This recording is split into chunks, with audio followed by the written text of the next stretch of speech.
una reunión a puerta cerrada y sin acceso a la prensa, el Comité Nacional de Salud aprobó un plan para comprar masivamente medicamentos y ofrece abastecer a los hospitales públicos en 7 semanas. La quinta ley urgente del presidente Noboa plantea la creación de un consejo para administrar los fondos previsionales del IES, una cartera de unos 310 millones de dólares.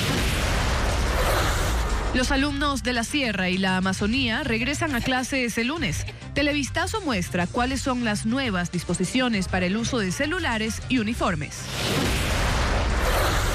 La autoridad portuaria de Guayaquil se declaró en emergencia por 2 meses. Reportan amenazas, extorsiones y temen que el nuevo sistema de control de tráfico marítimo, BTS, para vigilar y detectar embarcaciones del narcotráfico, sea blanco de un ataque. Luego de 1 año y 4 meses, volvió a reunirse el Consejo de Seguridad Provincial del Guayas y al encuentro, encabezado por el ministro del Interior, acudieron también 2 figuras del correísmo enfrentadas, el alcalde de Guayaquil y la prefecta del Guayas. Venezuela rechaza el despliegue naval de Estados Unidos en aguas del Mar Caribe y asegura que la administración de Donald Trump no busca ejecutar una operación contra el narcotráfico, sino una intervención contra Nicolás Maduro. El oso de anteojos destaca entre las 65 especies de mamíferos que habitan en el bosque protector El Corazón en Chimborazo. Ecuaterra explora este mosaico de montañas, árboles centenarios y 21 cascadas. Piero Hincapié jugará en el Arsenal de Inglaterra. El club llegó a un acuerdo total con el Bayer Leverkusen y el jugador ecuatoriano firmará hasta el 2030. ¿Qué tal, amigos? Buenas noches, bienvenidos a Televisazo Estelar, hoy viernes 29 de agosto.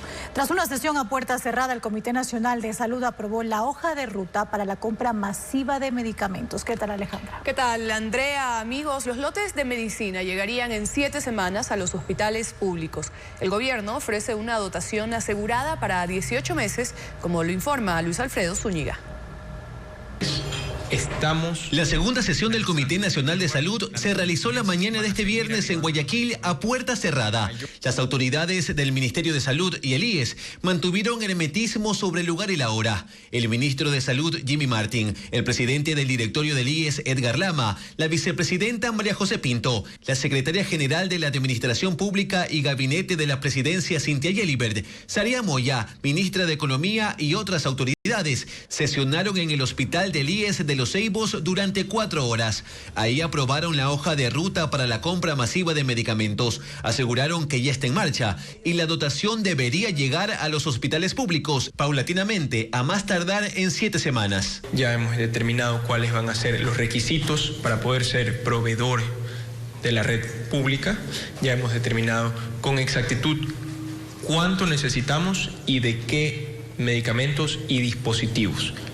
Los procesos, ya tenemos equipos listos, por así decirlo, ya tenemos los cañones apuntados para lanzar y obtener los medicamentos en compras masivas, asegurando el suministro por los próximos 18 meses en el transcurso de esta semana y la próxima. Aseguraron que para hacer dicha compra centralizada ya se retiró el presupuesto no ejecutado a las distintas unidades hospitalarias, monto que llegaba a 60 millones de dólares. Señalaron también que se analizaron otras medidas como modalidades de contratación y arreglar el sistema de agendamiento de citas. Para mejorar la distribución y la aplicación del presupuesto. Para garantizar que las compras que se vayan a realizar sean hechas de una manera transparente, de una manera eficiente, pensando en la sostenibilidad del sistema. El Comité de Salud seguirá reuniéndose cada semana.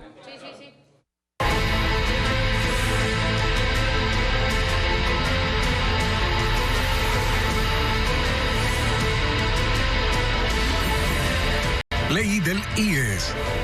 La quinta de Noboa. El presidente de la República, Daniel Noboa, envió una quinta ley económica urgente a la Asamblea. Esta vez tiene que ver con los fondos y la administración de la seguridad social. La norma plantea crear consejos que administren 310 millones de dólares del IES. Adriana Bermeo con los detalles del nuevo proyecto.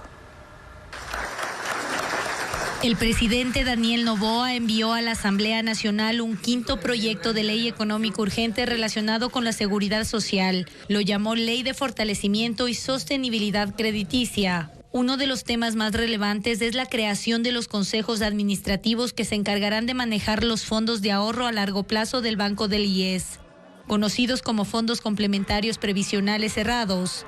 Está en juego un monto de $310 millones. El documento también plantea 5 cambios a la administración de fondos del IES y la designación de sus autoridades. 1. Los recursos administrados por el IES que no sean usados para cumplir obligaciones regulares como pensiones jubilares y salud podrán invertirse a través del Banco del Seguro Social. 2. El BIES podrá obtener financiamiento de otras instituciones financieras nacionales o extranjeras y poner como garantía el portafolio de inversiones que administra.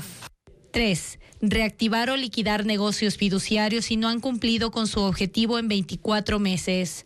4. Vender cartera hipotecaria, quirografaria y prendaria. Y 5. El Consejo Directivo del IES podrá remover autoridades en cualquier momento y no necesariamente cuando el presidente de la República finalice su periodo. La Asamblea Nacional tiene 30 días para tramitar este proyecto de ley.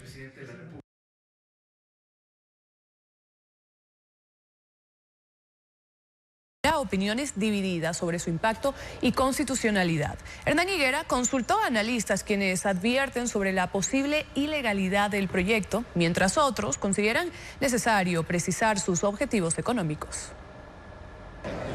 A pocas horas del envío del quinto proyecto de ley económico urgente, ya hay opiniones a favor y en contra, sobre todo por la administración de los fondos previsionales de la seguridad social. Las 5 hojas del proyecto ya fueron leídas por el presidente del Frente Nacional de Defensa del IES, Henry Llanes, quien desde el título mira que la intención no es precisamente fortalecer al seguro, sino darle otro rumbo a los dineros de los afiliados y jubilados, asegura. Podría transferir esos recursos, digo usted, al Estado, por ejemplo, a través de la inversión, haciendo que la gente invierta en bonos, o esos sectores invierten en bonos, ¿no? Con lo cual tendría liquidez para pagar obligaciones que tiene con el Banco Mundial o con el Fondo Monetario Internacional. 12,000 millones de dólares recoge el IES al año por aportes de empleadores y afiliados. Recursos que no son nada despreciables, enfatiza Llanes, para salvar la crisis financiera que tiene el gobierno y que según él inconstitucionalmente los quieren manejar. Recuerda Llanes que el artículo 372 de la Constitución dice que ninguna institución del Estado podrá intervenir o disponer de los fondos y reservas del Seguro Social. Por ello, prepara una demanda de inconstitucionalidad. En cambio, el economista Francisco Borja Vilés, docente de la Universidad San Francisco, mira interesante que los fondos previsionales retornen a administraciones sólidas para que sean los afiliados y jubilados los que decidan dónde y cómo administrar sus fondos. Según él, la ley devuelve poder de decisión al trabajador. Para que sean esas personas, de acuerdo a su costo de oportunidad, las que terminen tomando decisiones sobre cómo se van a terminar invirtiendo sus fondos. Que al BIES se le dé mayor liquidez no está mal, dice Rodrigo Ibarra, experto actuarial. Pero cree que es necesario que en el debate se profundice sobre los objetivos de las operaciones financieras, como la venta de cartera hipotecaria, reportes y uso de activos como garantías para obtener liquidez.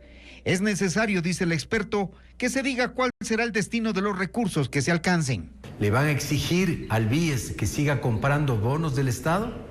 Lo que sería un despropósito. El gobierno propone que las autoridades del IES se elijan en un proceso que lo organice y pague el Consejo Nacional Electoral, y en eso al menos parece existir un acuerdo. Y la ley de transparencia social vigente desde ayer plantea que el IES perdone intereses de deudas de las empresas públicas en liquidación y firme convenios para la cancelación de la mora patronal. Según el oficialismo, esta medida facilitará el cierre definitivo de 8 empresas estatales, como lo informa Paul Romero. En la ley de transparencia, vigente desde este jueves, el oficialismo incluyó la exoneración de multas, recargos y remisión de intereses de 8 empresas públicas en liquidación con el Instituto Ecuatoriano de Seguridad Social IES. La liquidación de las deudas pendientes con el IES es una necesidad para el cierre definitivo de las empresas públicas, que tienen millonarios pasivos según la quinta disposición transitoria de la ley. Sontame con $321.2 millones, Medios Públicos 27.7 millones, Unidad de Almacenamiento 22 millones, Siembra EP 18.3 millones, Correos del Ecuador 12 millones, Ferrocarriles del Ecuador 4.3 millones, Ecuador Estratégico 3.9 millones, Centros de Alto Rendimiento $90,000. En la ley no se especifica el monto de la deuda a la Seguridad Social del total de los pasivos de las empresas en liquidación.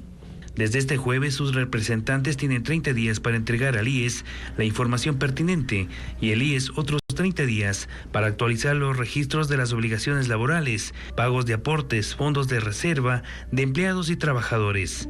En ningún caso los liquidadores de las empresas públicas serán responsables solidarios de las obligaciones ante el Instituto Ecuatoriano de Seguridad Social. La oposición en la Asamblea rechazó la inclusión de esta disposición transitoria en la Ley de Transparencia. Correístas y socialcristianos señalaron que afecta el patrimonio del IES y rompe el principio de unidad de materia. La audiencia de vinculación de José Adolfo Macías Villamar, alias Fito, y otros 14 implicados se declaró fallida por la ausencia de los abogados de 4 investigados. En nueva fecha, la Fiscalía formulará cargos por una red de lavado de activos liderada por el ex cabecilla de los Choneros, actualmente detenido en Estados Unidos. Fabiola Santana sigue el tema.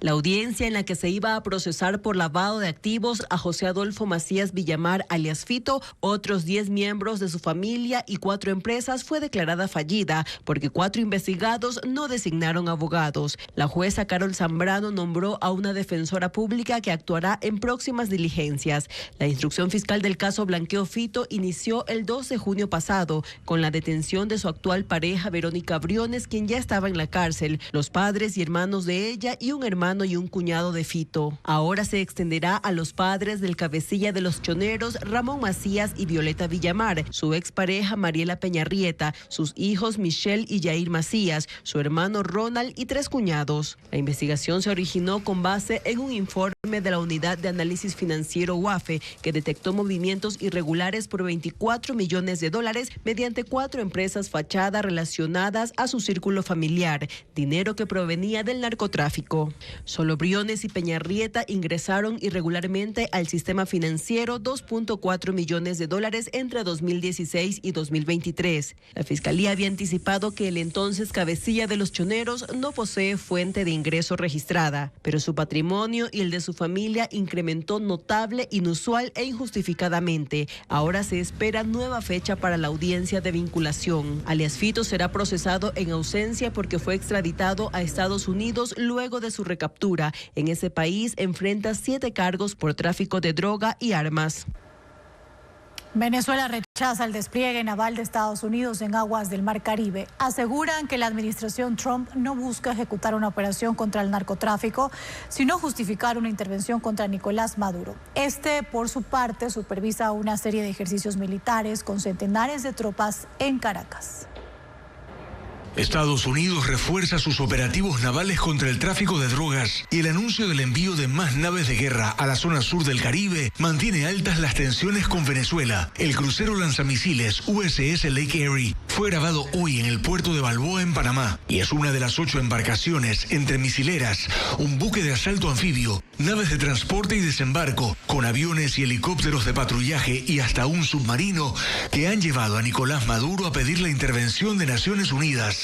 Y en una carta dirigida al secretario general Antonio Guterres, le dice que las agresiones de Estados Unidos contra Venezuela han alcanzado un nivel de amenazas sin precedentes para la seguridad de la región. El embajador venezolano en la ONU, Samuel Moncada, dice: No creemos en absoluto que estén ahí para combatir el narcotráfico, porque las principales rutas están en el Océano Pacífico.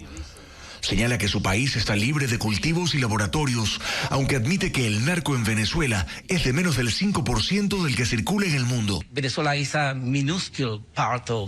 una parte minúscula de todo este asunto, dice Moncada. Estados Unidos ha designado a Nicolás Maduro como líder de la organización conocida como el Cartel de los Soles. Promete llevar a los responsables responsables ante la justicia y ha declarado que el régimen de Maduro no es el gobierno legítimo de Venezuela. Maduro, mientras tanto, ha ordenado una movilización de tropas a la frontera con Colombia, llamó al alistamiento de 4.5 millones de milicianos y supervisa ejercicios militares con centenares de soldados en Caracas. Para este fin de semana hay alerta de radiación y condiciones para incendios forestales en Ecuador, según el INAMI. También el mar estará agitado debido a la presencia de oleaje, como reporta Vanessa Robles.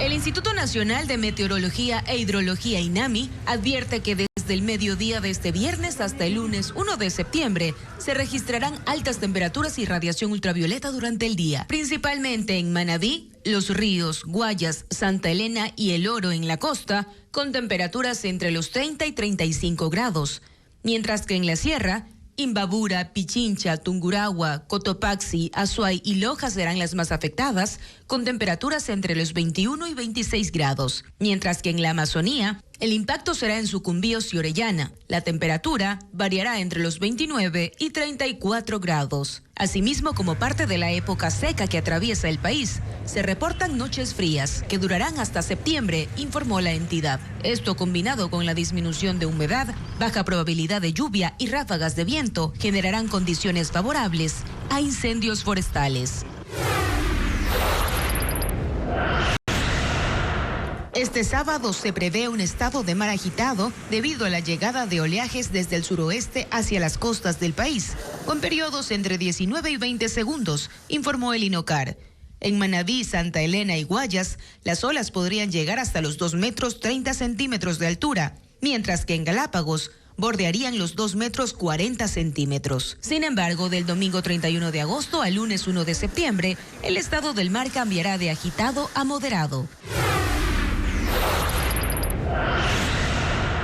Según el Ministerio de Transporte y Obras Públicas, 20 vías en 4 provincias de la costa permanecen habilitadas con un solo carril a causa de deslizamientos. En la sierra, en la provincia de Santo Domingo, está cerrada la vía Concordia-Puerto Nuevo, en el tramo Concordia, límite provincial Santo Domingo-Manabí, por trabajos de construcción. La ruta alterna es el corredor Plan Piloto, Las Villegas-Puerto Nuevo. En la provincia de Pichincha está bloqueada la vía Colibrí-Tambillo desde las 6 de la mañana hasta las 6 de la tarde debido al retiro del puente Bailey. La ruta alterna es Simón Bolívar, General Rumiñahui-Tambillo. Mientras que en la Amazonía, en la provincia de Sucumbíos, la ruta Yede Baeza-Lago Agrio continúa cerrada para vehículos extrapesados como camiones y tráilers desde las 7 de la noche hasta las 5 de la mañana. La ruta alterna es Lago Agrio, El Coca, Loreto, Baños, Quito, Baeza. En Napo también permanece cerrado el puente sobre el río Loco. De la ruta El Chaco-Lago Agrio.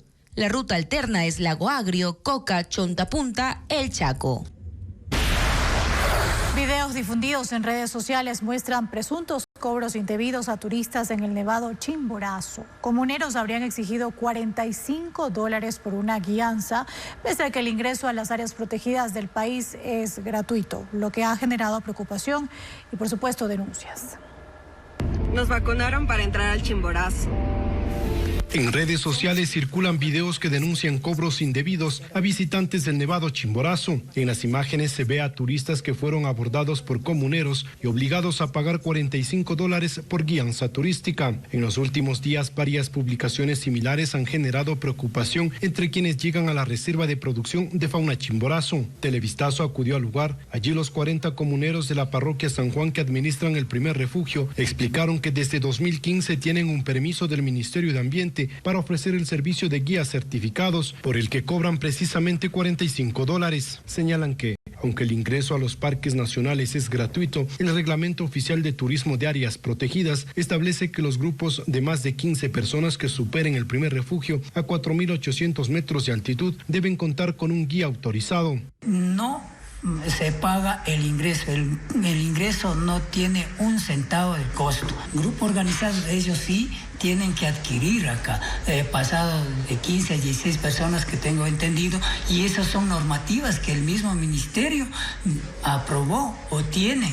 Igualmente nosotros como guías locales de turismo es que nos hemos capacitado también, recibimos cursos de primeros auxilios y ya llevamos más de 12 años realizando este trabajo de guianza. Sin embargo, en la entrada a la reserva constatamos este viernes un caso distinto. Un grupo de 16 adolescentes de una casa hogar que llegó con personal del Ministerio de Inclusión Económica y Social MIES solo para visitar el primer refugio no pudo ingresar de inmediato. Solo después de varios minutos de diálogo entre comuneros y guardaparques se permitió finalmente su entrada. Ante las denuncias de cobros ilegales a visitantes que solo llegan al primer refugio, el Ministerio de Ambiente presentó una denuncia en la Fiscalía para que se investigue el hecho, aunque hasta ahora ni esa cartera de Estado ni la Gobernación de Chimborazo han emitido un pronunciamiento oficial. La Corte Interamericana de Derechos Humanos exhorta al Estado y al gobierno de Ecuador a garantizar una administración de justicia constitucional libre de interferencias y a proteger la seguridad de sus integrantes. Este viernes por la tarde emitió un comunicado en el que se reitera su preocupación por las amenazas a la independencia de la Corte Constitucional. La Comisión Interamericana de Derechos Humanos, CIDH, observa con preocupación que autoridades del Estado acusen a la Corte Constitucional de aliarse con el crimen organizado y considera que esos ataques afectan a la independencia judicial y podrían poner en riesgo la seguridad de los jueces de la Corte. En su comunicado alerta sobre el ambiente digital hostil y amenazante a la autonomía necesaria para la administración de justicia constitucional en Ecuador. Citó los pronunciamientos de la ministra de Gobierno, Zaida Rovira, y el presidente de la Asamblea, Nils Olsen, así como la marcha hacia la Corte del pasado 12 de agosto, convocada por el propio presidente Daniel Noboa. La CIDH agrega que la separación de poderes y la independencia judicial son fundamentales en los sistemas constitucionales de pesos y contrapesos, y que la vigencia de los derechos en un sistema democrático requiere un orden jurídico e institucional para un efectivo control judicial. Para la Comisión Interamericana de Derechos Humanos, la suspensión provisional de los artículos específicos de las leyes sobre solidaridad, inteligencia e integridad pública propuestas por el Ejecutivo y aprobadas por la Asamblea Nacional está dentro de las funciones de la Corte Constitucional. Y agrega que la labor de las personas operadoras de justicia es fundamental tanto para garantizar los derechos humanos como para proteger al sistema democrático frente a los posibles abusos de los propios gobiernos, representantes electos y grupos de poder económico o de otro carácter. Antes, otros organismos como Human Rights Watch, la relatora especial de las Naciones Unidas Margaret Satterthwaite y la Misión Internacional de Observadores de los Concursos de Jueces y Fiscal expresaron su preocupación por los ataques a la Corte Constitucional desde otras funciones del Estado.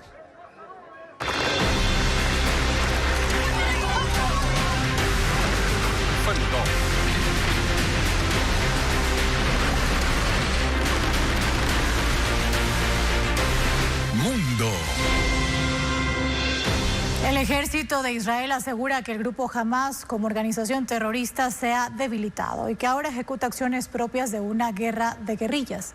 Las fuerzas israelíes han empezado la toma de la ciudad de Gaza, obligando al desplazamiento de 1 millón de personas, como lo reporta Pedro Jiménez.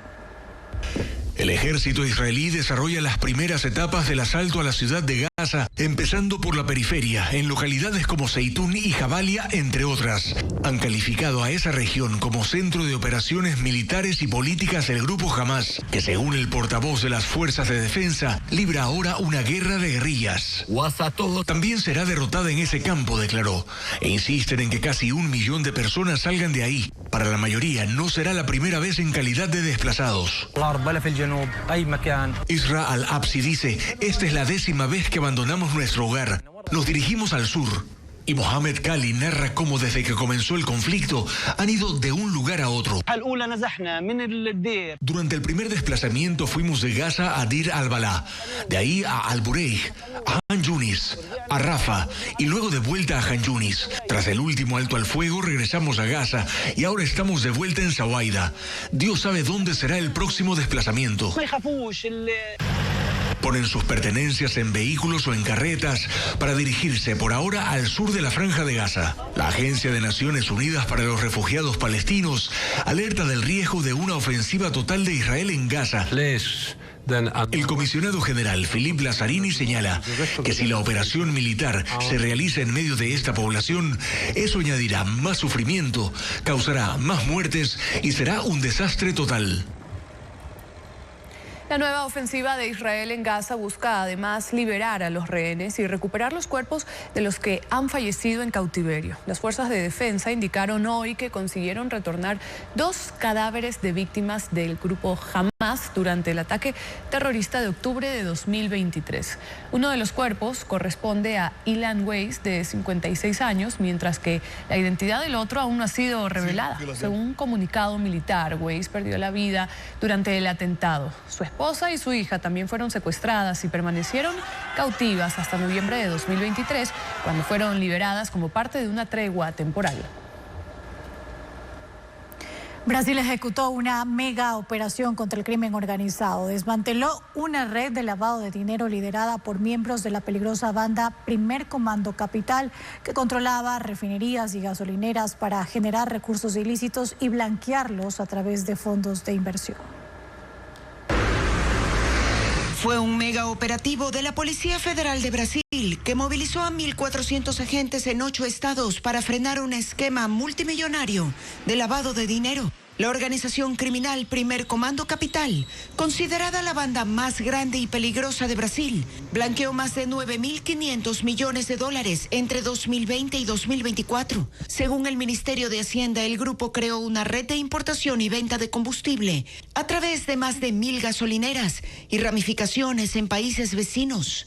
Importaban combustibles, los adulteraban, engañaban a los clientes despachando menos cantidad de la que marcaban las bombas y evadían impuestos. Las ganancias eran blanqueadas a través de fondos de inversión y entidades financieras digitales, aprovechando vacíos regulatorios. Actualizados fueron 141 vehículos. El director de la Policía Federal, Andrei Rodríguez, informó que incautaron 141 vehículos, 192 propiedades y 2 embarcaciones. Congelaron activos de 41 personas y 255 empresas, incluyendo la suspensión inmediata de 21 fondos de inversión. Sin embargo, de los 14 sujetos con orden de prisión preventiva, solo encontraron a 6, entre ellos un ex agente de la policía y empresarios del sector petrolero y financiero. El Ministerio de Justicia considera que los hallazgos solo son la punta del iceberg, pues además 4 refinerías y 1.600 camiones estaban a disposición de los delincuentes.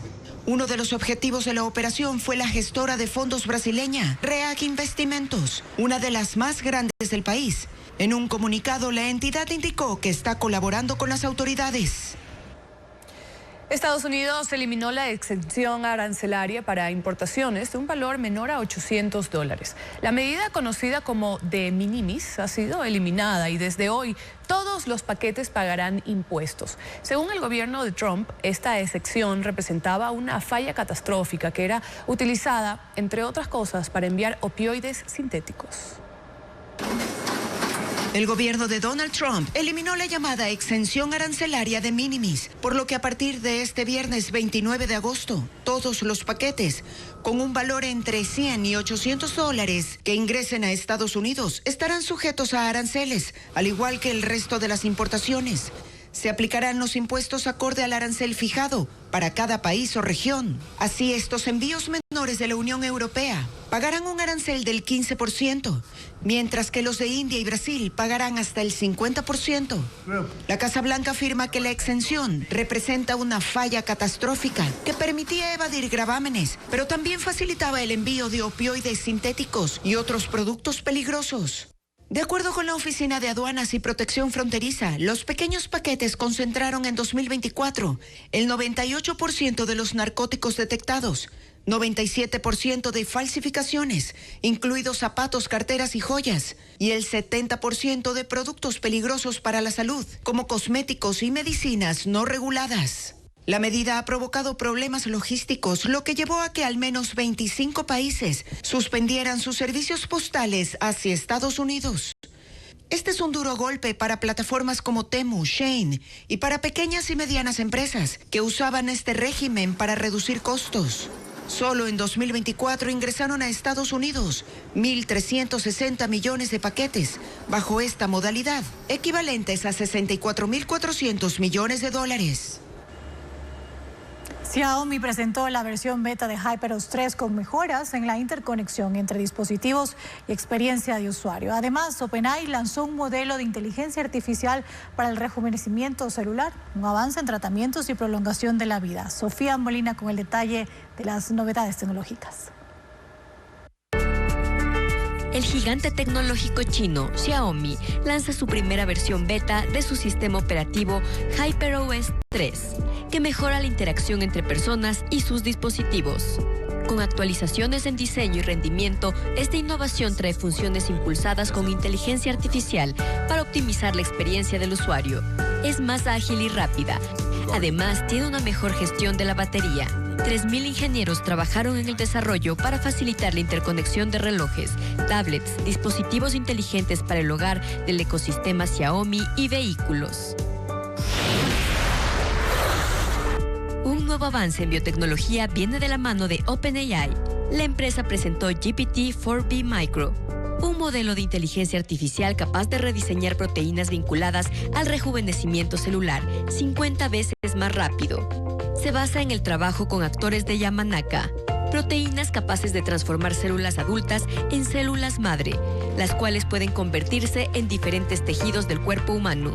OpenAI da un paso más en el camino de la ciencia para crear nuevas maneras de regenerar órganos, mejorar la vida humana y su tiempo de duración. Con inteligencia artificial, YouTube ha modificado la calidad de sus videos en la sección Shorts. La IA es empleada para eliminar el ruido, desenfocar y mejorar la calidad del material audiovisual.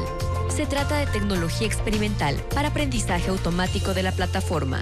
Esto funciona de manera similar a los ajustes automáticos de las cámaras de celulares. Sin embargo, creadores de contenido han denunciado distorsión en sus videos y retoques realizados sin autorización. El espectáculo internacional Cerati Sinfónico se dará este fin de semana en Quito como un tributo al fallecido vocalista de la banda de rock Soda Stereo. Además, la historia de Otelo, el personaje de William Shakespeare, se presenta en una versión moderna en el Teatro Sánchez Aguilar. Conozcamos los detalles de la agenda para este fin de semana.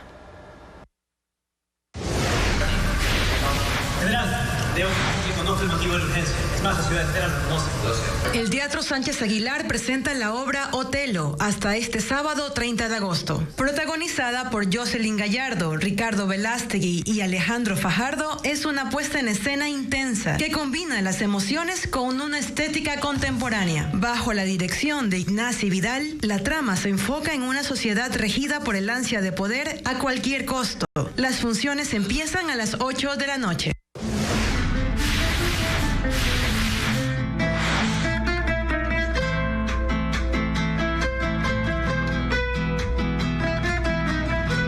Intérpretes entre los 5 y 12 años de edad ofrecerán un recital gratuito este sábado 30 en el auditorio de la Asociación Humboldt de Quito. Bajo la dirección del maestro Diego Endara, los jóvenes artistas presentarán los temas más importantes del repertorio universal de guitarra clásica. El recital comenzará a las 5 de la tarde.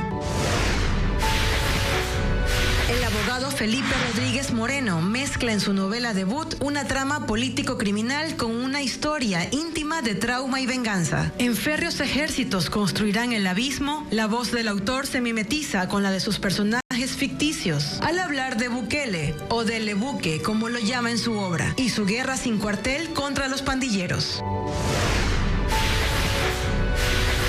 Juan Carlos Morales Mejía, experto en mitología de Ecuador, aporta nuevas visiones al mito quiteño de Cantuña y su pacto con el diablo para construir el atrio de la iglesia San Francisco de Quito en 1775. Con ilustraciones de Roger Icaza, la publicación detalla los orígenes de la leyenda con matices literarios para desentrañar los secretos coloniales. Los actores Raúl Huerta y Daniela Flores se convierten en Rau y Tini para la última función de su obra infantil, que se presentará en el Teatro Centro de Arte. La función será este domingo a las 11:30 de la mañana.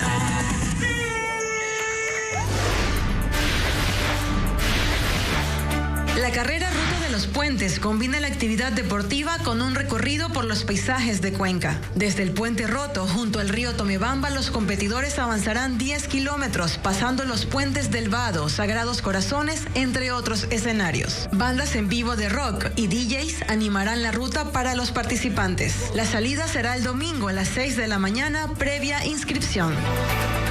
ACU Arte Feria Quito reúne a más de 150 artistas y 2.000 obras y estará abierta al público hasta el 31 de agosto en el Centro de Convenciones Bicentenario. Sofía Molina cuenta que la exposición incluye actividades para todas las edades y experiencias en realidad aumentada para los visitantes. La protectora de Quito, una mujer que guarda en su pecho pequeñas viviendas capitalinas llenas de color, recibe a los visitantes de ACU Arte Feria Quito en el stand de Jorge Perugachi.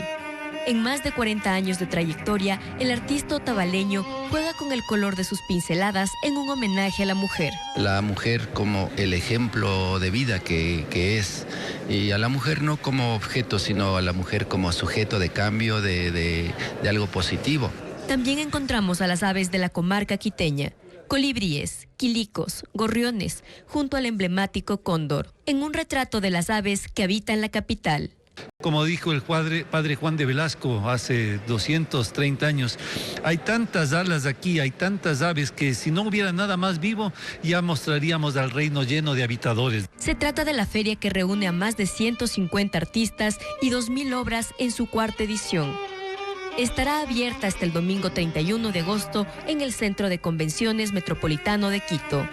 Como charlas sobre el premio de arte contemporáneo María Aguilera, Trajines de la Casa de la Cultura, acerca de economía para artistas, acerca de cómo es de apreciación del arte, talleres para niños. Esta es la oportunidad de conocer a los artistas que están atrás de las obras y experimentar diferentes maneras de vivir el arte como en realidad aumentada. Y 4 recordadas producciones de Ecuavisa ya están en las plataformas internacionales Prime Video, Poco, Tubi y Yolu. Las 3 familias, Sharon la Hechicera, Compañía 593 y Si se puede, forman parte del catálogo disponible para nuevas audiencias en el exterior. Si tú eres bien, yo soy bien, todos estamos bien, ñaño. Las ocurrencias de Genaro Tomalá y todo el elenco de 3 familias ya están disponibles en las plataformas internacionales Amazon Prime Video, Roku, Tubi y Yolu. Los fanáticos de esta reconocida comedia producida por Ecuavisa, que mostró con humor cómo viven 3 hogares de distinta clase social, ahora pueden revivir sus temporadas desde el exterior. Si del cielo te cae limones, aprende a hacer naranjada. Limonada. Pero no es la única producción de Ecuavisa que destaca en estas plataformas. Tengo el corazón valiente. Sharon la Hechicera, basada en la trayectoria de la cantante ecuatoriana Edith Bremeo, llega también a estos 4 canales digitales y a nuevas audiencias.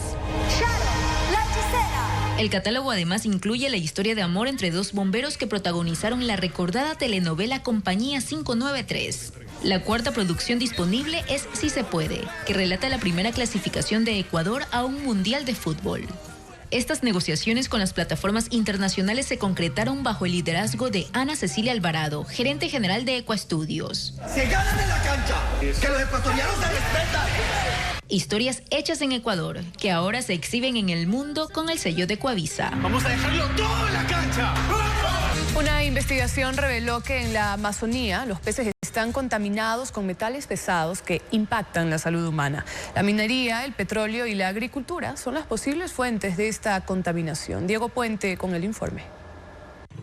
Científicos ecuatorianos encontraron 11 metales pesados y metaloides en peces de la Amazonía que son consumidos por humanos. Un equipo de 6 investigadores de la Universidad de las Américas, Universidad San Francisco, INAVIO y WWF Ecuador hicieron los análisis de 61 ejemplares de 17 especies comercializados en el mercado del coca, en Orellana. Y hemos encontrado que, por ejemplo, algunos metales como el arsénico y el mercurio están por encima de las recomendaciones de organizaciones internacionales como la Organización Mundial de la Salud. Los resultados del estudio constan en esta publicación que se traduce como la contaminación de metales en peces comercializados de la Amazonía ecuatoriana. En sus 21 páginas detalla, por ejemplo, que los bagres pequeños del río Payamino presentaron altos niveles de cadmio, cromo, cobre y manganeso, relacionados posiblemente con la minería de oro aguas arriba.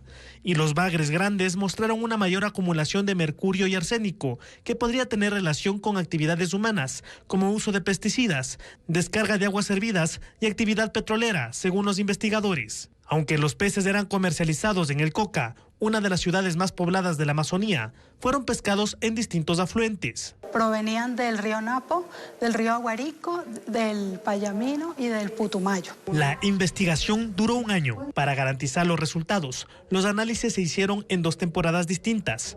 Una con aguas bajas y otra con los ríos crecidos. En ambos casos, hubo presencia de metales pesados y metaloides en los músculos de los peces, que es la parte que se consume. Inavio indica que metales como el mercurio, cadmio y plomo causan enfermedades a los humanos cuando se ingieren constantemente. El mercurio puede afectar al sistema nervioso y junto con el arsénico son asociados a varios tipos de cáncer. Otros metales están relacionados a fallas en el hígado y riñones. Y con una audiencia en la Casa Imperial en Japón, la institución más antigua de ese país, el presidente Daniel Noboa cerró sus actividades en ese país y se reunió con los príncipes herederos Akishino. La cita se realizó en la residencia del príncipe en Tokio. Al jefe de Estado lo acompañó su esposa Lavinia Balbonesi. Los militares detectaron 3 campamentos de minería ilegal en una parroquia de Orellana. Asimismo, los uniformados capturaron a 7 personas en un operativo en el cantón Camilo Ponce Enríquez de Azuay. En la parroquia San José de Guayusa, donde en mayo pasado fueron emboscados y asesinados 11 militares, grupos de mineros intentan retomar la extracción de oro. Aunque la zona, según el ejército, está bajo control militar permanente, en una operación de 48 horas, 3 patrullas detectaron 3 campamentos con contenedores de combustible, cerca de 4.900 galones almacenados y 5 generadores de luz en sectores que ya habían sido intervenidos. Las imágenes aéreas muestran la devastación. Árboles tumbados, suelos removidos por al menos 6 retroexcavadoras y 7 clasificadoras a orillas del río Punino. El ejército sostiene que el campamento llevaba 5 días instalado y que la maquinaria estaba escondida bajo la vegetación, lo que complicaba su detección. No hubo detenidos, solo máquinas incineradas. Provincia de Azuay, una operación similar se desarrolló en el cantón Camilo Ponce Enríquez.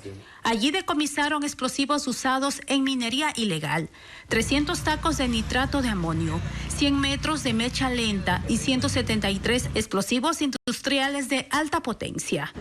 La operación terminó con la detención de 7 personas.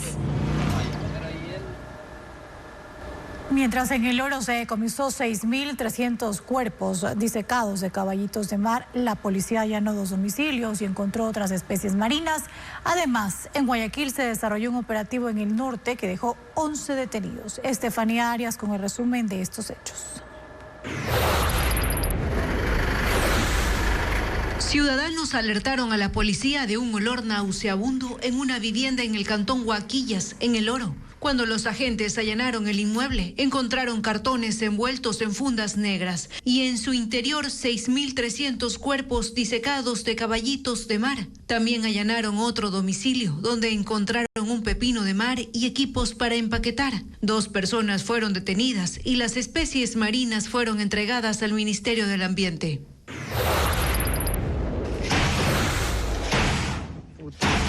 La policía desarticuló una banda dedicada al microtráfico de drogas tras un operativo en los distritos policiales Pascuales, Nueva Prosperina y Portete en Guayaquil. Según los agentes, fueron 6 meses de investigación para dar con los centros de acopio donde se vendía y distribuía la droga. 11 personas, entre ellas mujeres y un extranjero, fueron detenidas.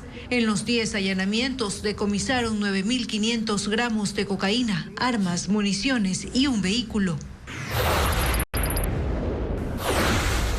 Un preso del pabellón de máxima seguridad de la cárcel de Turi, en Cuenca, murió luego de recibir varios impactos de bala por parte de un reo extranjero. La policía ingresó al centro carcelario por una alarma de motín al escucharse gritos y disparos, y tras varias horas se logró controlar la situación. Horas más tarde, los agentes se encontraron con otros 3 presos muertos, que se desconocen las causas porque ninguna autoridad se ha referido al tema.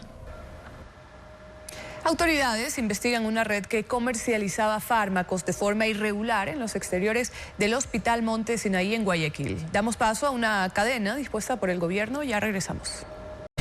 Que se investigue una presunta red responsable del robo de fármacos en el Hospital Monte Sinaí es la recomendación que hace la Comisión Nacional Anticorrupción ante los hallazgos de carpas donde se vendían medicamentos sin control, entre ellos sustancias sujetas a fiscalización. Este viernes fueron desalojados en un operativo. Nos informa Bessie Granja.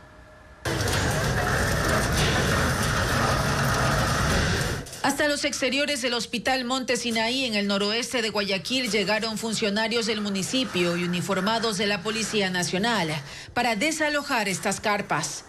Allí el pasado miércoles autoridades de la Agencia Nacional de Regulación, Control y Vigilancia Sanitaria, ARCSA, y de la Gobernación incautaron medicamentos que se comercializaban de forma irregular, algunos caducados, muestras médicas de venta prohibida y ampollas de fentanilo que se expendían sin ningún control o prescripción. Algunos los adquirían porque eran más baratos, pero también porque en el hospital continúa el desabastecimiento de ciertos ítems. Tengo una operación pendiente porque no hay medicamento. Yo tenía que recorrer donde estaba más económico. Los usuarios reconocen que los reactivos para exámenes de laboratorio también están escasos y por eso deben esperar por estas pruebas. Unas para el 30 de septiembre y las otras para el 26 de noviembre. ¿Qué tipo de exámenes son? Según los que veo aquí, los doctores envían es de muestras necesarias, sangre, orina y heces. Para la Comisión Nacional Anticorrupción, el desalojo es apenas un primer paso. Sus representantes instan a las autoridades de salud a investigar el origen de estos fármacos y si su venta irregular responde a un posible robo de medicamentos dentro de este hospital, donde ya existen denuncias de corrupción. Y debe ponerse cuidado y control a quienes son las personas encargadas del mantenimiento de los fármacos, de los insumos médicos. Esas mafias deben ser enfrentadas con absoluta voluntad, pero sobre todo con decisión inmediata. En ese sentido, el ministro de Salud, Jimmy Martin, dijo que los operativos serán continuos para combatir ese mercado ilegal. Y no solamente van a ser ejecutados por el Ministerio de Salud Pública a través del ARCSA, sino que también lo vamos a hacer en compañía y en coordinación con otras carteras del Estado. Según datos del ARCSA, en esta semana se han incautado 4.000 medicamentos durante operativos en los exteriores de casas de salud, la mayoría proveniente de estos centros. El hospital Marco Vinicio Isa de Sucumbíos atraviesa una emergencia. Los usuarios denuncian filtraciones en el área de pediatría, así como la escasez de especialistas y la suspensión de citas sin previo aviso. Además, datos citados en procesos de fiscalización de la Asamblea revelan que se han registrado 138 muertes de recién nacidos entre 2020 y febrero de 2024. Un informe de Elizabeth Quesada. En Sucumbíos, el Hospital Marco Vinicio Isa opera entre infraestructura deteriorada y servicios clave limitados. En el área de pediatría, videos de usuarios muestran filtraciones de agua que son recogidas en baldes y paredes con signos de abandono. Aquí hay un antecedente crítico. Según datos citados en procesos de fiscalización de la Asamblea, entre 2020 y febrero de 2024 fallecieron 138 recién nacidos. Y en ese periodo, el Ministerio de Salud reconoció la presencia de la bacteria Klebsiella pneumoniae en la unidad de neonatología. Este año, otros 10 recién nacidos murieron, aunque aún no se ha esclarecido la causa. Lo que ocurre aquí refleja una realidad más amplia. El hospital cuenta con 184 profesionales, entre ellos 70 especialistas y 114 médicos generales, distribuidos en 10 áreas. Al día atienden un promedio de 381 pacientes. Su cobertura incluye también a Orellana y Napo. Pero en el área oncológica la atención es escasa. Solo hay un especialista y el único mamógrafo dejó de funcionar hace un año. A estas limitaciones se suman demoras y cancelaciones en otras especialidades y problemas en entrega de medicinas. Por los momentos no hay medicina en el hospital, todo lo mandan a comprar. La capacidad hospitalaria también está reducida. Según un funcionario administrativo, de 160 camas, solo 140 están operativas. De las 4 ambulancias, 3 están fuera de servicio. Y este mes, el servicio de alimentación se suspendió 2 días por falta de pago a proveedores. Que vayamos a comprar afuera, café, almuerzo y merienda, sábado y domingo. Televistazo solicitó desde hace 8 días una entrevista con el director del hospital, pero hasta el cierre de este informe no contestó. Mientras tanto, los pacientes de hospitales del IES denuncian que esperan hasta 3 meses por una cita médica. La atención se complica con la disminución de prestadores externos a los que se les deben millones de dólares, como lo informa Luis Alfredo Zúñiga. A las quejas por falta de insumos y medicinas en los hospitales del IES. No hay aquí estos remedios para darle a mi hijo, entonces me mandaron a particular a comprar. Se suma un problema que se agudiza. Conseguir una cita médica no tarda días, tampoco semanas. Pacientes esperan hasta 3 meses. Hoy he venido y me han dado para noviembre. Tengo que esperar más de 3 meses, creo. 21 de octubre, la otra para el 28 y la otra sí para el 20 de noviembre. No es nuevo que las 102 unidades médicas del IES no den abasto. Hace casi 2 décadas se pensó que la solución era derivar a los afiliados a establecimientos privados, una red complementaria que en 2013 se extendió con la intención de descongestionar los hospitales del IES y mejorar la atención. Pero no fue suficiente. Las quejas no pararon, porque decenas de prestadores externos han comenzado a cerrar debido a los millonarios montos que el IES les debe por años. Y si con establecimientos privados no alcanzó, ahora menos. La deuda con los prestadores externos sería de al menos 1.100 millones de dólares. Haberes que crecieron drásticamente desde 2023. Según documentos de la entidad, ese año había 467 prestadores. Hoy han bajado a 346. El Hospital Alcíbar en el sur de Guayaquil dejó de renovar el convenio con el IES en febrero e interpuso una acción legal para que les paguen. Su representante Raúl Alcíbar aseguró a Televistazo que la deuda es de 14 millones de dólares. Se suma el Centro Médico Integral AFAMEDI, que dejó de ser prestador en febrero de este año. En los exteriores de la Unidad de Servicios Médicos SocialMed hay un comunicado en el que aseguran que estuvieron 17 meses sin pagos. Por eso cerraron. A Sol que el IES le debe 115 millones. Así lo aseguró a este noticiero su titular José Jaubín, pero siguen recibiendo pacientes. Los retrasos en los pagos ocurren sobre todo por lo mucho que tardan las auditorías del IES a las facturas que entregan los prestadores externos antes de pagarles. Y ahí está el cuello de botella.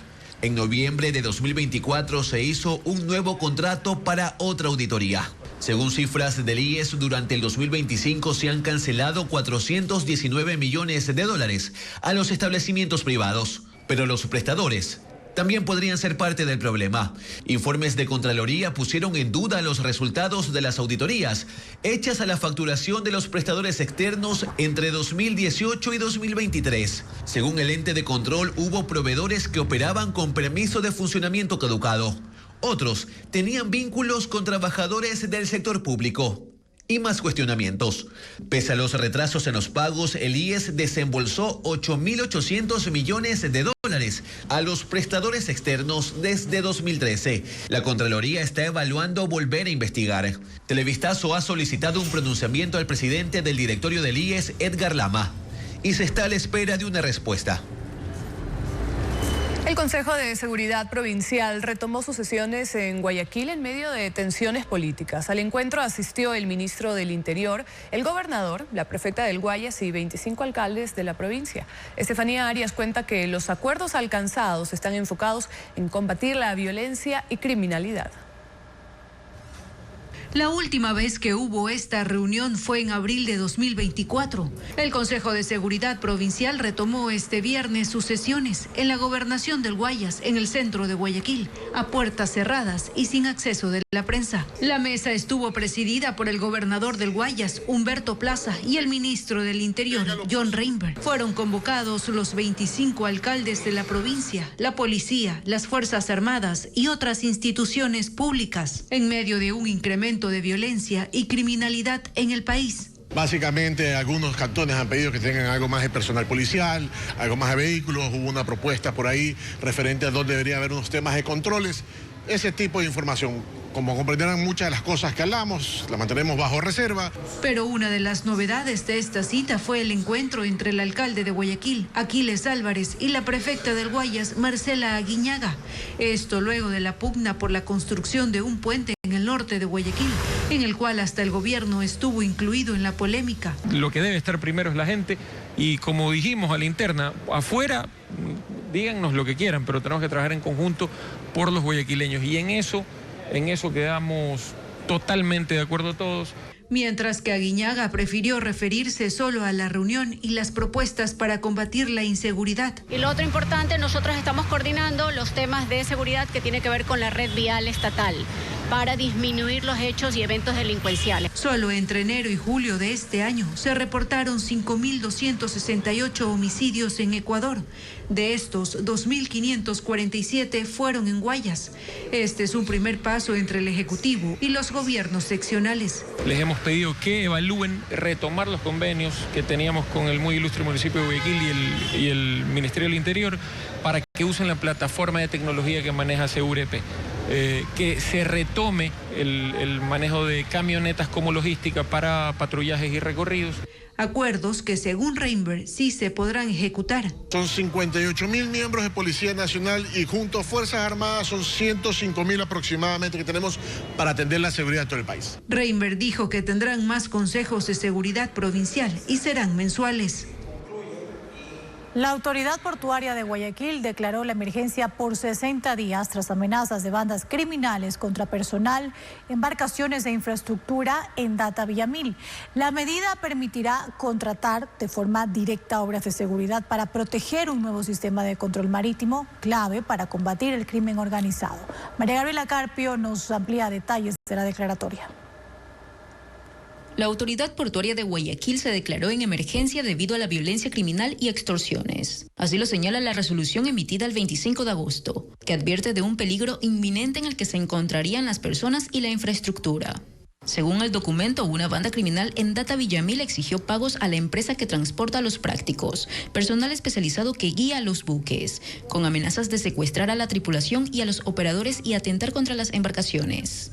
La declaratoria de emergencia se centra en los riesgos en esa zona, donde se instala un nuevo sistema de control de tráfico marítimo, BTS, para vigilar la zona de influencia del Golfo de Guayaquil y detectar embarcaciones utilizadas para el narcotráfico. Un informe adjunto advierte que por esa función el sistema podría convertirse en el blanco de ataques terroristas. El problema es que esta infraestructura debe ser instalada hasta septiembre del 2025. La emergencia autoriza a la autoridad portuaria de Guayaquil a ejecutar contrataciones directas para implementar las obras de seguridad que demanda la Armada para custodiar el sistema. La declaratoria de emergencia durará 2 meses, con la posibilidad de extenderse si persisten las amenazas. En un comunicado, esta entidad pública indicó que las actividades portuarias de los puertos públicos de Guayaquil a su cargo se desarrollan con normalidad y que la Armada realiza rondas diarias para reforzar la protección de las instalaciones de la Casa de los Prácticos. El ministro del Interior, John Reinberg, se pronunció ante estas amenazas que expone la autoridad portuaria. No han querido presentar una denuncia formal, una denuncia a cada una de las personas que han tratado de ser víctimas de extorsión. Sin embargo, nosotros hemos aperturado los casos pertinentes para realizar las investigaciones sobre estos casos. Este anuncio se da en un contexto de alta violencia en los puertos de Guayaquil, como asesinatos de operadores logísticos, intentos de secuestro, incautaciones de droga, ataques armados a embarcaciones en zonas aledañas y la militarización de las terminales portuarias que ordenó el gobierno a inicios de año en un intento por contener a los grupos del crimen organizado.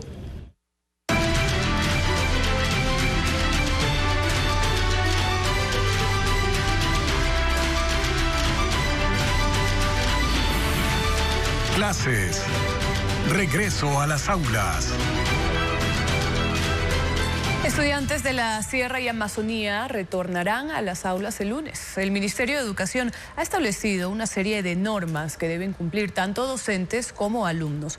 Una de ellas regula el uso de celulares en los centros educativos. Carla Delgado informa sobre otras disposiciones para este periodo lectivo. Este lunes arranca el nuevo año lectivo en la Sierra y Amazonía. En total, 1.7 millones de estudiantes y cerca de 100.000 docentes volverán a las aulas, según el cronograma escalonado definido por el Ministerio de Educación. El 1 de septiembre iniciará clases bachillerato e inicial. El 2 de septiembre, educación general básica superior y preparatoria. Y el 3 de septiembre, básica, media y elemental.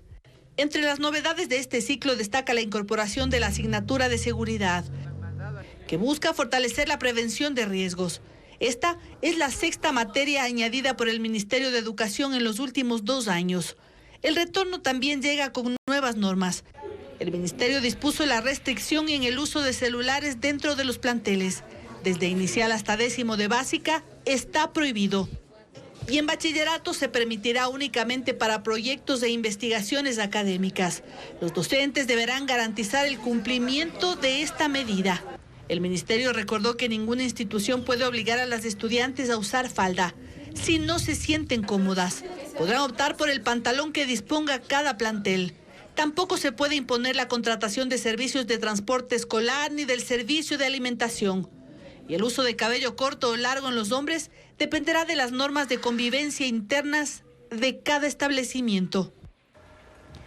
El nuevo acuerdo para prevenir abusos en la compra de útiles, uniformes y pago de pensiones no se está cumpliendo. Esto según grupos de padres de familia. Televistazo conoció de 5 casos que fueron denunciados al Ministerio de Educación, pero no hay un dato nacional. Diego Puente con el detalle de estas denuncias. El reglamento para evitar abusos en los precios de las matrículas y en la compra de los útiles escolares y uniformes no se cumple, dicen padres de familia de al menos 5 instituciones educativas que están próximas a iniciar clases en la Sierra y Amazonía. Los padres de familia se comunicaron con Televistazo y dicen que los útiles escolares y los uniformes sobrepasan el monto de $470, algo prohibido en el reglamento que emitió el ministerio y que entró en vigencia este año. En el colegio La Salle de Conocoto, en Quito, se hizo un plantón el jueves. Denuncian que les hacen comprar libros que no son utilizados y que sus autoridades incumplen la norma al direccionar las compras. ¿Quién es importadora Bruño? El único almacén que está autorizado a vendernos los uniformes de La Salle, que también recién fueron cambiados y solo podemos adquirirlos a través de ellos, y en el único lugar en donde podemos comprar también los libros. Según la Superintendencia de Compañías, esa importadora fue constituida en 2021. Al revisar su lista de accionistas, la unidad educativa consta entre los socios de la empresa. Otros padres de familia del Colegio San José en el sur de Quito protestaron también por elevados precios y porque los uniformes deben adquirirlos en un único lugar.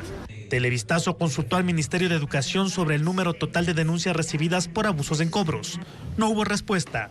El pasado miércoles, el viceministro de esa cartera de Estado dijo que están analizando los casos. Estos abusos están prohibidos, pero no tienen sanción. Y al recibir denuncias ya se han notificado a las diversas instituciones para que puedan realizar el descargo de pruebas necesarios. Los padres de familia también denuncian que las instituciones educativas tienen acuerdos con casas editoriales para vender textos a altos costos. La Superintendencia de Competencia Económica indica que una sola imprenta controla el 40% del mercado de textos escolares.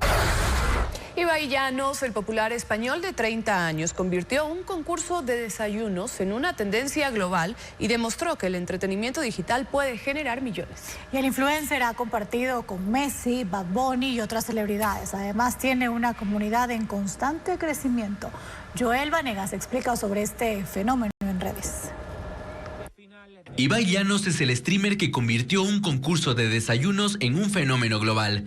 No solo fue una ocurrencia más en internet, el certamen causa furor en redes sociales, con millones de personas debatiendo qué país tiene la mejor comida.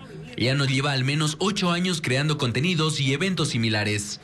El español Ibai, de 30 años de edad, comenzó su carrera narrando partidas del videojuego League of Legends. Su humor lo llevó a crecer en las plataformas Twitch y YouTube. Se convirtió en el streamer más influyente en su idioma y uno de los más vistos del mundo.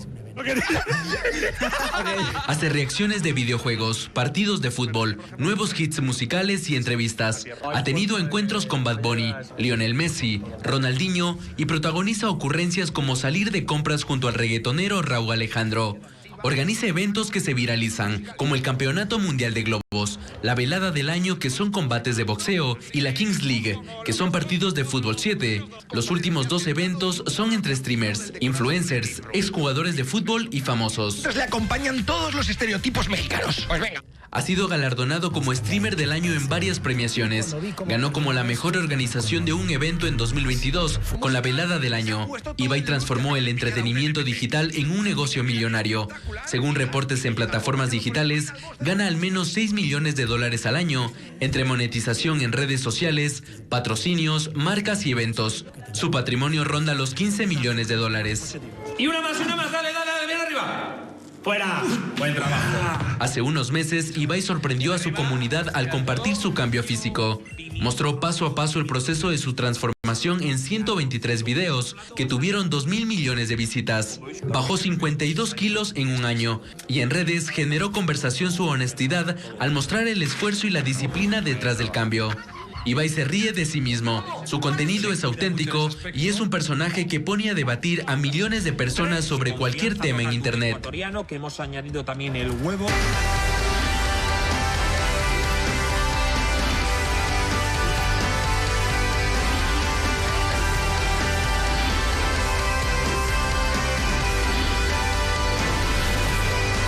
Ecuaterra.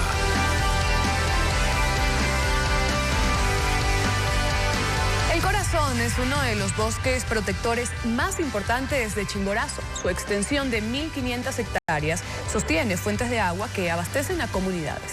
Además, resguarda especies emblemáticas como el oso de anteojos y conecta ecosistemas andinos y subtropicales. Ángel Pilatuña con una nueva entrega de Ecuaterra.